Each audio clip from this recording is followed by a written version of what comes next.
Like the winds that howl through the streets of Russia's capital, its relationship with the UK is equally icy. The new Cold War now deepening in severity, as British ministers accuse the Kremlin of a frontal assault, not with weapons, but with cyber attacks.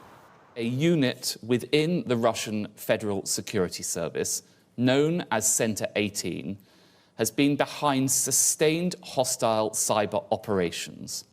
Center 18, he says, is operated by officers representing the Russian Secret Service, with one single objective: meddling in British politics. According to the UK government, parliamentarians, civil servants and many others have been targeted for years. The Foreign Secretary had this to say about Russia and Russian hackers. We've also announced sanctions that we've taken very publicly in this case against two individuals linked to the FSB, the Russian intelligence service, who've been undermining democracy in Britain and using cyber attacks, and we've called that out in a, I think, quite right and public way to say that this is unacceptable and mustn't happen in future. Today, the Foreign Secretary summoned the Russian ambassador from his embassy here in London with a clear message that these actions have consequences. However, we understand that the ambassador was unavailable to be summoned. The message was still communicated, but both sides really struggling here to do the diplomatic bit diplomatically.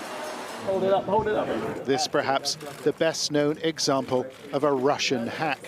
Papers on Anglo-American relations posted online were used by the former Labour leader, Jeremy Corbyn, as proof of government plans to privatise the NHS. A former head of MI6 wasn't particularly surprised. Sir Richard Dearlove's a victim. His emails pinched by Russia. We have the means to punch back at the Russians on this issue, but we should make it absolutely clear to them that this is completely unacceptable behaviour. And I'm very pleased at what the government's done, and I'm reassured by them taking that. But will it stop? No, it won't. It'll carry on. The Russians aren't likely to pay much notice to the British government, but today's announcement does put this country on alert. Vigilance at home may be the best form of defence. John Spar.